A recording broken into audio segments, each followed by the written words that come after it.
Welcome to the Strong for Performance podcast, where we give coaches and consultants practical ideas for taking you to the next level in your business and in your life. I'm your host, Meredith Bell.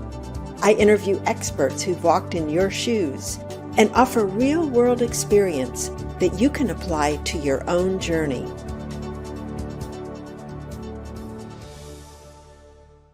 Welcome to another episode of the Strong for Performance podcast. I'm your host, Meredith Bell, and today I am so excited to have as my guest, Ben Baker. Ben, welcome to my show. Meredith, I've been looking forward to this. Thanks for having me. Well, so have I, Ben, and I want to give a shout out to Terry Nichols because Absolutely. Our good friend who introduced us, he's just a fabulous connector. And but before we get into the discussion I'd like to have with you today, let me give my audience more information about you and your background. Ben Baker is the president of Your Brand Marketing, an employee engagement consulting firm. For nearly 25 years, he's been helping companies and the people within them understand and communicate their unique value to others. So what Ben does is he helps businesses tell engaging stories that compel their customers to take action. So the company stops being seen as a commodity and instead becomes a brand worth loving. Ben is also the host of iHeart and Spotify syndicated show called Your Living Brand Live, and he now has more than 150 episodes behind him. He's also the author of 2 books, Powerful Personal Brands, and his latest one, Leading Beyond a Crisis. And I've got questions for Ben about both books, and I know you're just going to really enjoy our conversation because he is a wealth of knowledge and experience. So Ben, let's get started. Perfect. You know, I keep listening as people read off, the bio on me, and it keeps getting longer and longer. I always feel like I'm really not that important. Well, but you are. I love the work that you're doing with companies, and I'm really looking forward to having you share some important insights that I gained from your books with my listeners. Before we get into the books, though, I want you to tell a little bit more about the journey of how you came to do the work you're doing. And one of the stories I loved so much that's part of your journey is that experience that you had with Seth Godin. Yeah. And so I wonder if you could, relay that a little bit, because there's some important lessons for folks from what you did and what happened there with your opportunity to work with him. Yeah, I mean, that was a lot of fun. Seth and I worked together. I'm trying to remember if it was 2017 or 2018. Very short, amazing opportunity, but still the same. It was incredible. I was lucky to be in the first cadre of the marketing seminar. Seth, he just actually opened up the 10th one, but I saw that Seth was, and I've been a Seth Godin fan for years, started a new program called the Marketing Seminar. I knew nothing about it. I had no idea what it was going to be about. And I said, I'm in. And what it ended up being was Seth Godin produced 50 videos over 100 days. Every other day there would be a video that would come up. It has some insightful thought process. And then he'd push you guys all into a room together virtually and say, so what do you think?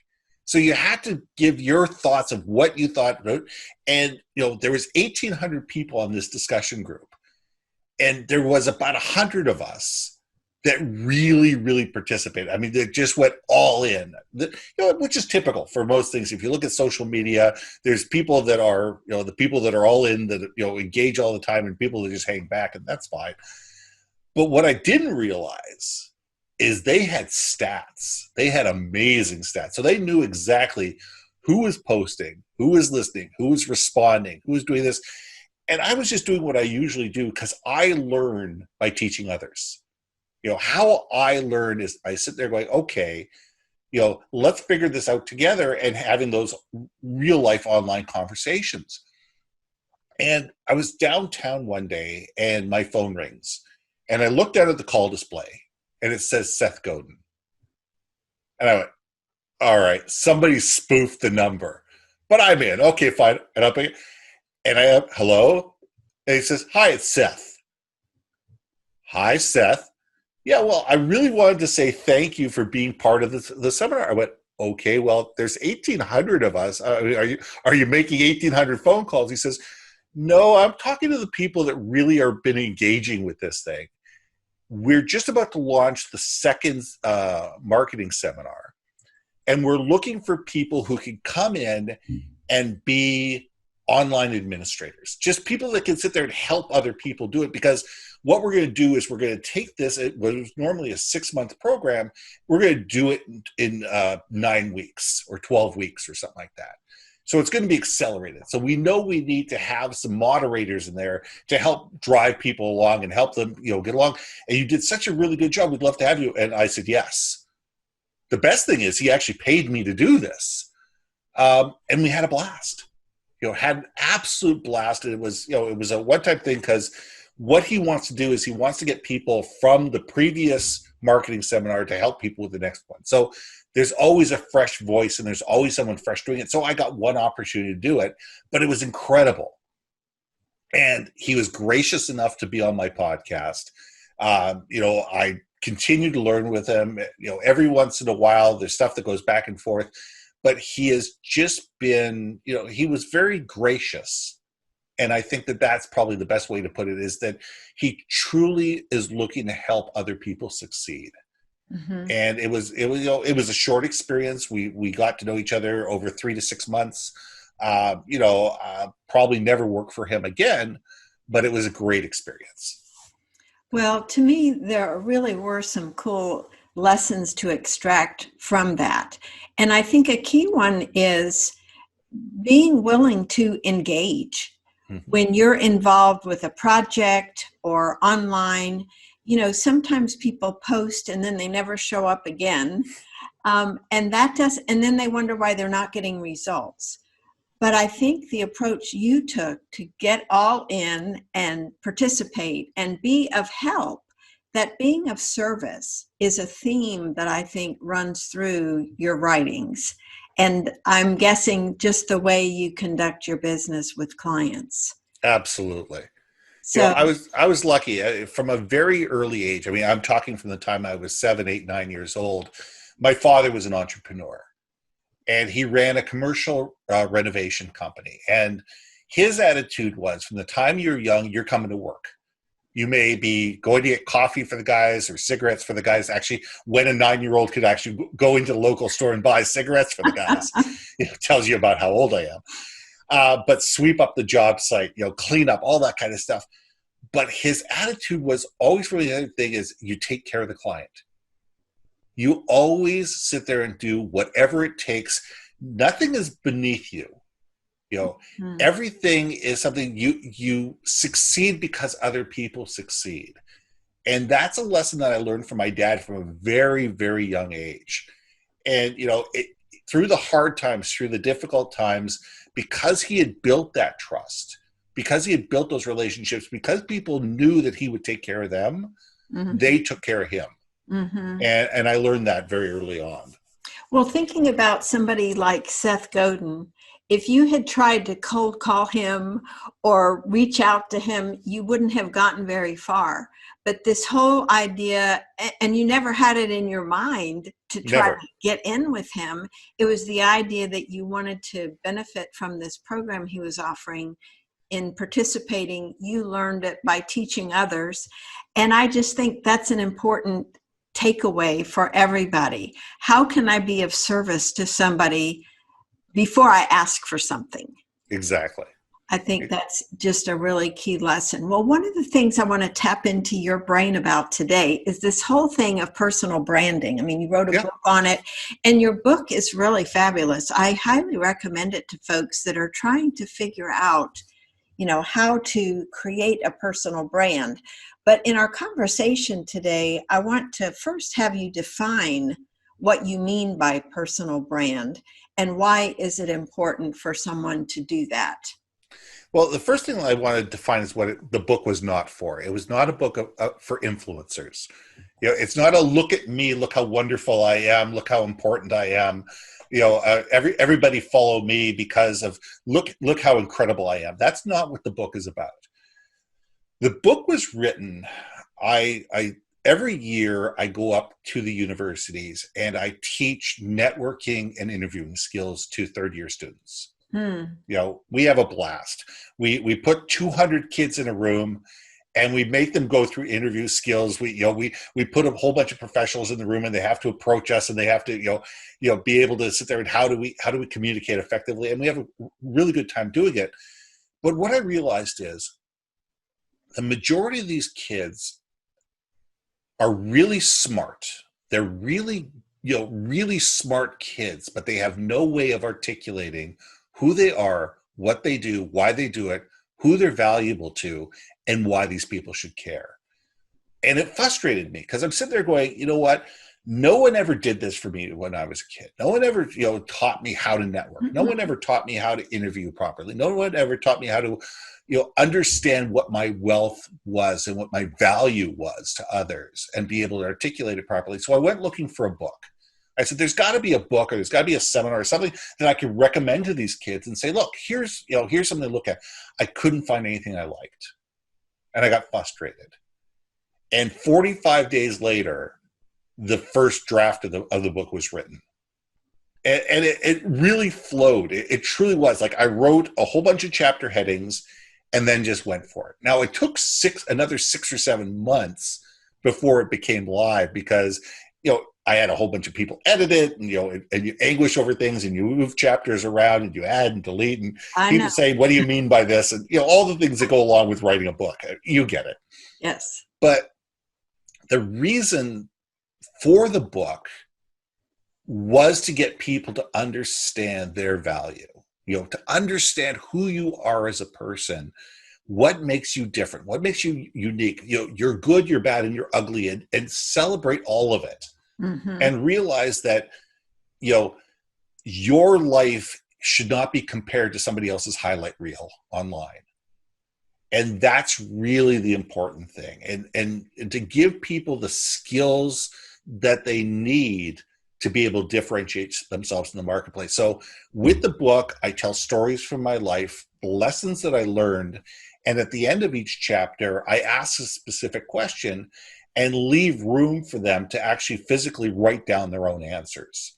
So that's why I wrote the book. I wrote the book to help people build a personal brand and I'm hoping I'm defining what a personal brand is by that. It's who you are at the core, and allowing people to understand who they are at the core and be comfortable with it. So when they walk into a room, they're comfortable with who they are, and they can articulate it. So that's why that book got created. Well, the other thing I liked about it was you had interviewed other folks from a variety of industries and a variety of positions within industries about their own ideas around personal brand, why it was important. I think you had 4 questions. You asked each one of them. And so part of the book is sprinkling in their responses. And I'm curious if you could share what were some of the common threads that you noticed across answers related to establishing personal brand. Were there any? Yeah, I think the biggest personal thing about personal brand is understand who you are and who you're not. It is probably, and it's almost more important to understand who you aren't than who you are. Let's go deeper with that, because a lot of times when you talk to folks in business, they'll say, well, this is good for everybody. Everybody needs this. And yet that really isn't. They may need it, but they don't want it. So why is that so important to talk about who you're not and who you're not for? Well, it comes down to what we said at the beginning is to stop being a commodity and start being a brand worth loving. And whether that's a personal brand or whether that's a corporate brand, and we work with both, but the only way that you become a brand worth loving is when you can differentiate yourself. And you can sit there and say, this is my lane. This is what I do well. This is my jam. This is what wakes me up in the morning. And this is what I'm talking about when I go to sleep. This is the things that just allow me to shine.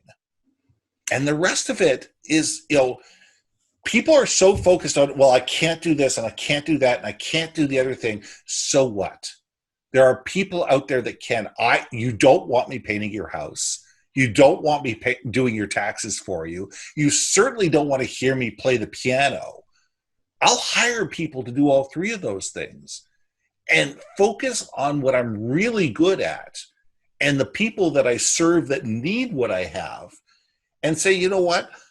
I don't do this, but I really know somebody who that's their expertise. Let me introduce you to them. And let them shine in that particular way.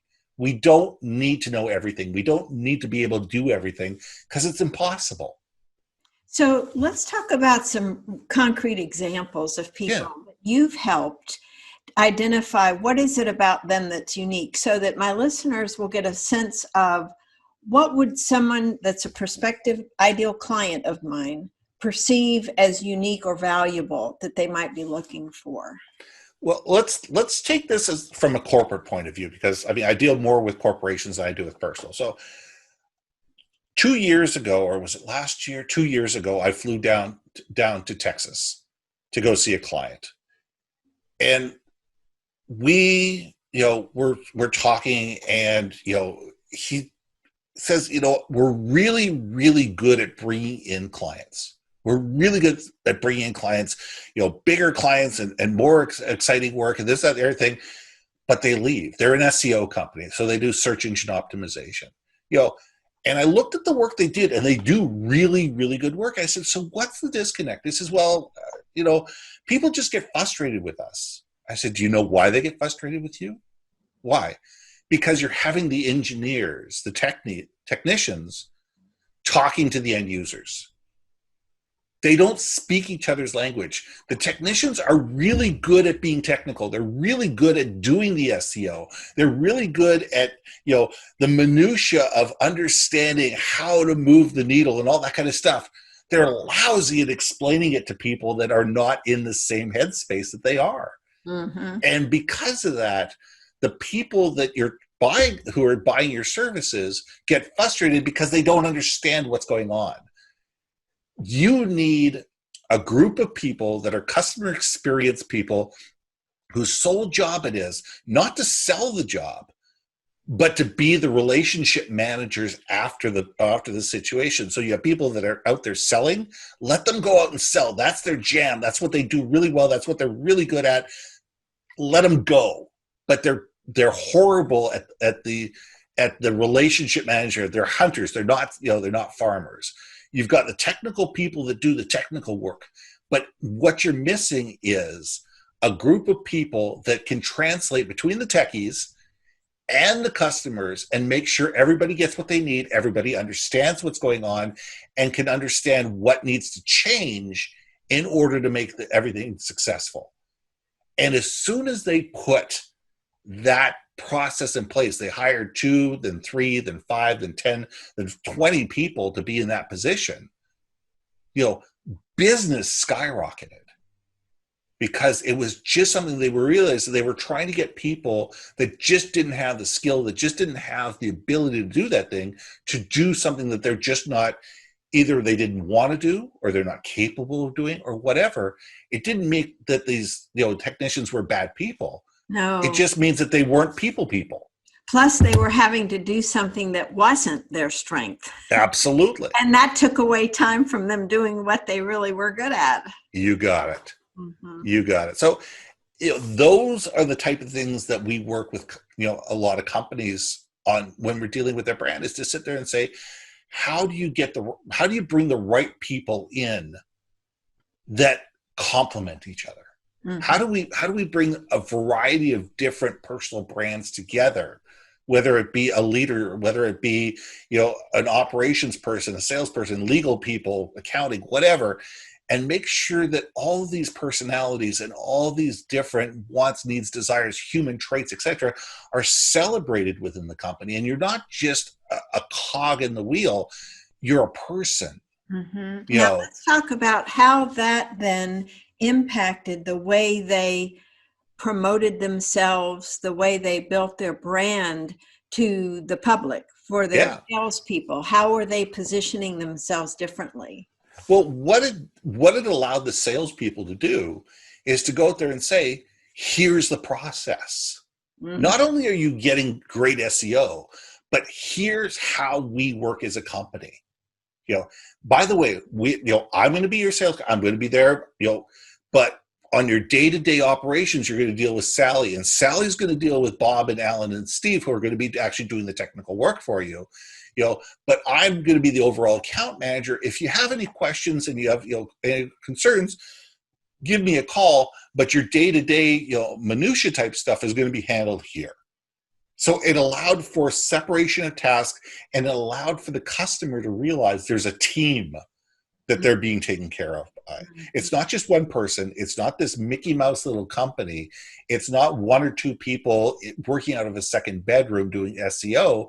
There's actually a company here. So when if you're doing SEO for small organizations like dealing with small organizations, but larger organizations with large budgets and large expectations, whatever, need to know that there's actually a company with process, procedure, and people there, that God forbid if somebody leaves or somebody's sick or somebody dies or gets hit by a car, their entire operation is not going to be impacted. Mm-hmm. And that's how they were able to sell it. And because of that, they could go after larger and larger clients, because they were selling the policies, the procedures, the people, the organization, and how you're handled seamlessly from person to person to person. Mm-hmm. What I'm thinking as I'm listening to you talk is really for my listeners, to get them to think about what is the experience like for your own clients. Absolutely. How you talk to them before you bring them on board, but then also once they're on board, what is that experience like? Well, we're in the experience economy. Yes. I mean, quite honestly, that's why people buy. To be cheaper. I says, well, we're 10% cheaper than our competitors. Okay, but they take care of me. They answer my phone calls. They, when I have questions, they're there. If there's something wrong, they fix it. I'm willing to pay an extra 10%. Mm-hmm. Better to deal with somebody that they know that they're going to be taken care of. They know they trust the people they're working with. They know that everybody in the organization understands their company and is working with them as a partner. Mm-hmm. That's where we need to be. We need to be in the experience economy. And that comes from leadership internally, and it comes from purpose, vision, and culture that needs to be trained all your employees within your company to be able to provide that external customer experience to your customers. Because if you're not training your people, if they don't understand your mission, vision, values, your purpose, and your culture, and live it, you're never going to provide an exceptional customer experience to those you wish to do business with. Well, that brings me to another question I wanted to delve into, because you're in favor of not having company executives or anyone in a company really spend time developing their mission statement and their vision and their values. Talk about why you feel so strongly about that and what you recommend them doing instead. Okay. There's nothing wrong with mission, vision, and values. The problem is nobody lives them. They're words on a page that people never live. If you spun the average employee around 3 times, closed their eyes, and told them to, give me your mission statement, give me your vision statement, 99% of employees never could. I've tried that with CEOs of companies and they fumble through it. I've, sat with boards of directors and they fumbled through the statements. And there's the ones that created it. Now, what I say instead is you need to have a brand story. The thing with stories is people remember stories. People internalize stories. They get an emotional attachment to stories because there's something within their psyche that hooks onto, and therefore there's reach and recall. What we say is take that mission, vision, and value ideals and incorporate them into your story. Who were we at the very beginning? Why did we start this company? What was the purpose? What was the problem that we solved? Where are we today? What got us from there to here? What were the challenges along the way? What were the successes along the way? Who are the key clients that have got us to this point? How do we serve them? What value do we add to them? Why do they care? And by the way, where are we going as a company? And how do the people inside the company matter? And when every employee understands that story and they can internalize it, they can recall it, they can retell it in their own words, and everybody actually lives it, and it's part of meetings, it's part of communication, it's part of your culture, it's part of your purpose, then it becomes living. And then you start making decisions based on that story. The type of clients you work with and how you work with those clients is based on that story. How you onboard people is based on that story. How you promote people is based on that story. And how you work as an organization is built on that story. And therefore, by doing that, everybody within the organization is empowered to be able to succeed, because if you have a company full of people that understand your power, your story, you have people in your company that understand your story, they understand your purpose, and you empower them, they can make decisions without having to check with you. And you know that they're going to do things in the company's best interest because it's also in their best interest. Mm-hmm. And that's how companies grow. I love the fact that, number one, you focus on stories, and you have, of course, behind you, what's your story? But also this emotional connection, I think, is so key, because I'm thinking of a brand new person coming into a company, and they're, handed the mission, values, or vision statement, but there's no emotional connection there. It doesn't resonate so much with them, versus having this compelling story. So I'm curious, thinking about listeners who are business owners themselves, what would you suggest they do to craft a compelling story? What kind of questions do they need to ask themselves and answer so that they get to the point where, that's how I need to put my story together, so it draws the right people to me? Because that's the key too, right, Ben? You want to bring in the right people. Exactly. Story that you tell. And let me caveat this. This works if you're a business of one person or a business of 10,000 or 100,000.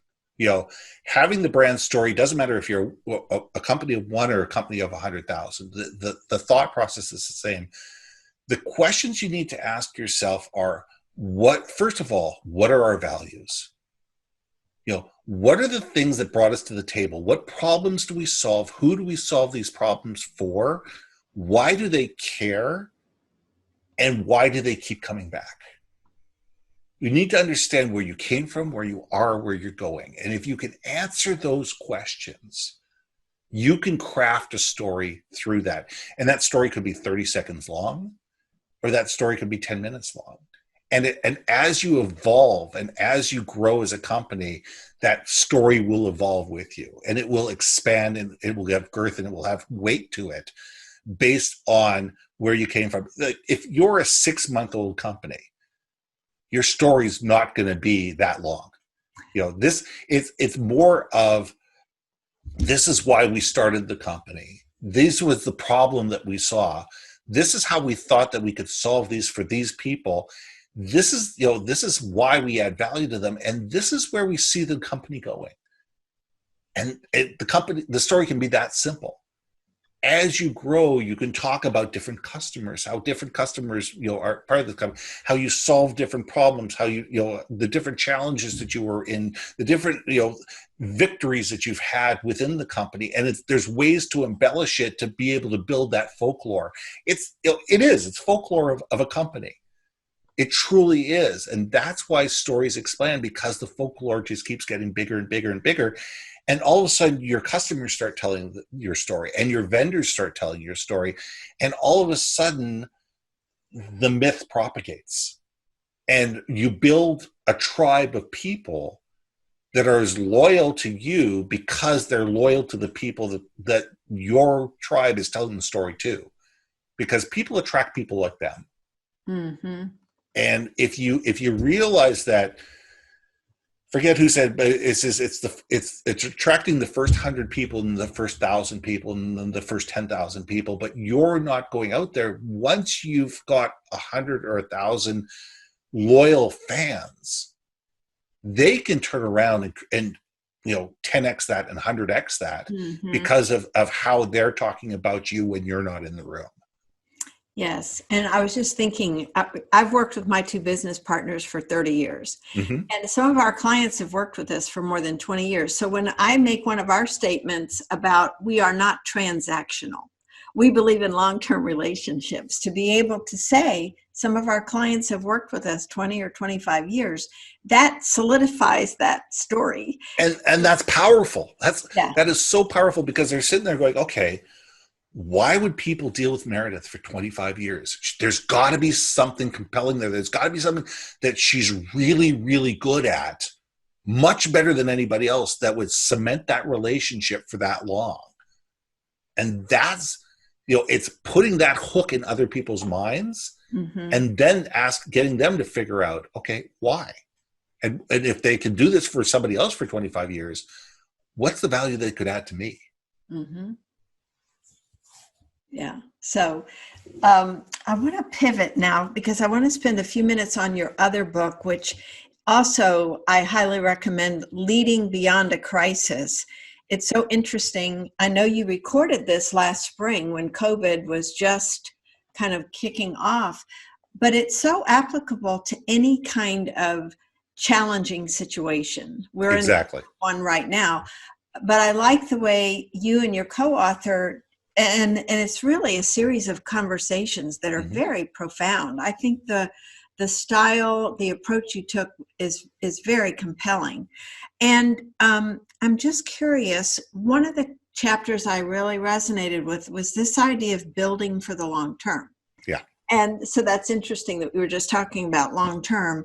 But I was wondering, what could my listeners do in the short term during COVID to prepare for the long-term changes that could become permanent with doing business post-COVID? What are some of the things you would recommend?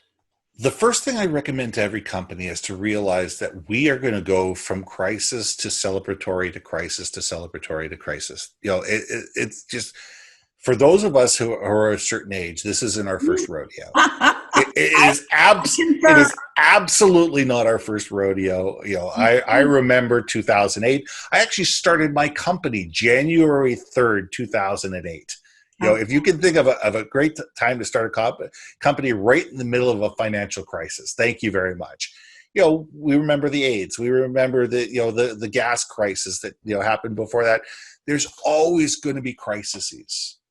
And what we need to realize that adaptability and resiliency are the two things that are going to get us through any type of situation, because there's always going to be ups. There's always going to be downs in business. There's always going to be ups and there's always going to be downs in life.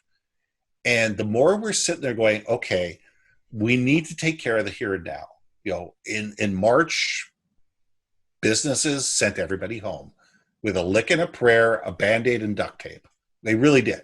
We had no idea. We were ill prepared for it. We didn't have the technology in place. We didn't have the leadership skills in place. We didn't have the policies, procedures in place. But we sent people home, and most companies figured it out. Some better than others. Some didn't survive because they just refused to believe that the world is going to change, and they just said, if we just hunker down, we'll be okay, because this will be over in a couple of weeks. I'm just going to tuck my head between my legs and just wait for this to blow over. Well, guess what? It's not going to blow over. We need, as businesses, to sit there and keep one eye on the horizon and just be looking at the things like, okay, what is the technology? Who are the players? What are the situations that could be coming down the road that could disrupt our lives? What are the things that could change how our business is done? And that means talking to customers. Like right now, more than anything, the first thing you should be doing is forget about new clients, talking to your existing clients and saying, how are you? How are you really? Like, how are you today? What are the things that have gone well? What are the things that haven't gone well? What are we doing for you right now that is still relevant? What are things that you are going to be needing moving forward? What are some things that we're doing for you that just no longer make sense? And how can we work together to fix it?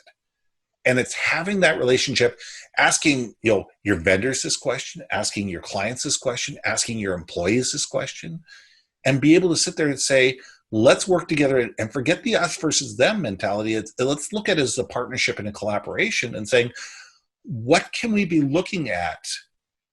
And what do you see out there that could be changing the world? Because your clients are being pitched by 100 different people. And they may be loyal to you today, but if all of a sudden somebody hits them with the right idea at the right time and you're unresponsive, then you're out and they're in. And the more you can keep in touch with your customers and say, what are you seeing out there in the marketplace? What are the challenges that you see coming down the thing? We say, we could fix that.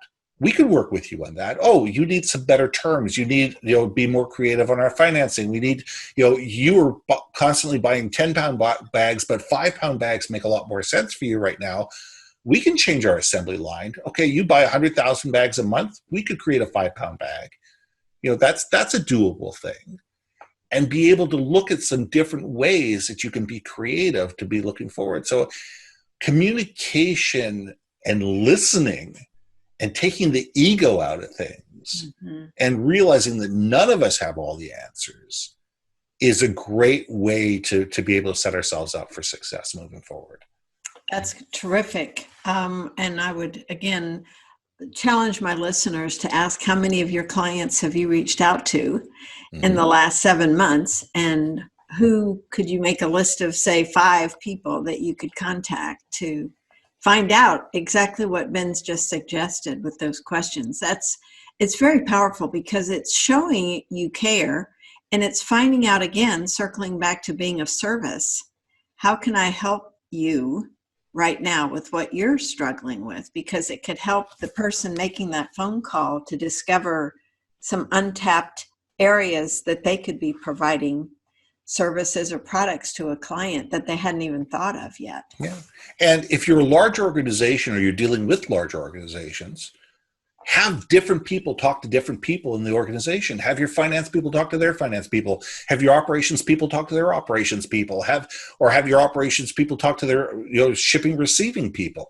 Have salespeople, marketing people talking to marketing people, and be able to gather all those different viewpoints, CEO to CEO, have those different, viewpoints, and then bring all those people together and say, look, these are the different things that we've heard from this same client. How do we make sense of all these things together and be able to provide them with something that's going to work? The more insights, the more, locations, and the more conversations you have, the better off you can be within any particular account. Well, let's wrap up with a question around your latest creative project, which is called Podcast Host for Hire. Right. I love that you've come up with this. And so please tell my audience what it is you do. What's your offering? The Podcast Host for Hire was something that was built out of COVID. It was an aha moment from one of my clients that said, geez, it'd be really nice if you would interview some of my clients and be able to get some insights for me, because you ask questions that I never do. With 25 or 30 years of sales and entrepreneurship and everything behind me, I ask questions that a lot of people don't. And what the Podcast Host for Hire program is for companies in probably the $60 to $70 million and up range. And we have smaller programs for smaller companies, for them to get a done-for-you, branded-to-you custom podcast. And this is for companies that know they need a podcast, that understand the value of it. They understand the ability to have those conversations in a non-salesy way, non-obtrusive way, but they don't have the people in-house. They don't have the talent to do it. They don't even know where to begin. We put the entire program together. We help them with the creative, we produce it. I become the actual voice of the podcast for them, and we help them with distribution. So we interview strategic partners, vendors, clients, employees, and get a 360-degree view of your brand. And it allows someone to be asking questions of people in a way that you will never get the answers yourself, because I'm just a podcast host. So I can ask things that you can't and get insights for you that you would probably never get yourself. So this is a way to be able to do this. And we have a full year, 50-week podcast. We have, for companies that want to start off with a 24 or 25-week podcast where we do it every other week. And then we do mini programs where we sit there and go, okay, we want to talk about a specific subject for 12 weeks and be able to explore that and be able to give you content. But the best thing about any of these programs is that every single week with every single episode, we'll create 30 pieces of curated, edited content for you that you can utilize throughout your social media platform. So every week you get, Instagram posts, tweets, LinkedIn ads, audiograms, a full transcript of the actual podcast itself, and a show page that your people can turn around and send out across their different platforms. So if you've got 500 employees and each one grabs one or two of these things a month and sends it out, that's 1,000, that's 1,000 pieces of content going out to 10,000 people, 100,000 people, 1 million people, depending on what their reach is like. And it's all on brand, it's all on message, and it's relevant and it's timely. So that's what the program's all about. I just love that. And so are you also spreading it across all the podcast platforms? Absolutely. Mm-hmm. Yeah. So what we'll do is we'll make sure that a podcast page is created. We'll create the RSS feed, and that gets sent out to iHeart's, Spotify, Google, Apple, you name it. And we'll send it out to all the different podcast platforms. So that way you can say, yes, we're on 14 or 18 different platforms. Now, there's a couple of platforms that you'll have to have 15 or 20 episodes before they'll accept you. Mm-hmm. iHeart is one of those things. I believe iHeart, you need to have 15 or 20 episodes before they'll start looking at you, because they want to see a pattern. Mm-hmm. But there are, there's lots of the platforms out there that will take you right away. Mm-hmm. And so we can make sure that your message is out there. So that way, when your clients are in their bathrooms, when they're in their bedrooms, when they're out for a walk, when they're at the gym, when they're in their car, they're listening to your message in a way where they don't feel that they're being interrupted. Mm-hmm. Well, and you're adding value. Yes. And I just think that was a very creative idea on your part to come up with that kind of a service. You've got such a wonderful voice for this, and you understand the business side, and looking at all the different ways you help get it out there, using the company's own employees to help promote it too. I just think that's a wonderful business opportunity. So if any of my listeners are interested in learning more about that service, Ben, but also getting your 2 books, how can they connect with you and learn more about your various services? Yeah, I've put everything in one repository. Everything is at yourbrandmarketing.com.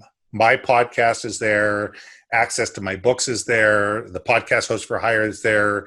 Leadership development, training that we do is there. Workshops and speaking operations is there. Everything is right there, just for people to be able to sit there and say, okay, this is how we get a hold of Ben. So go to yourbrandmarketing.com.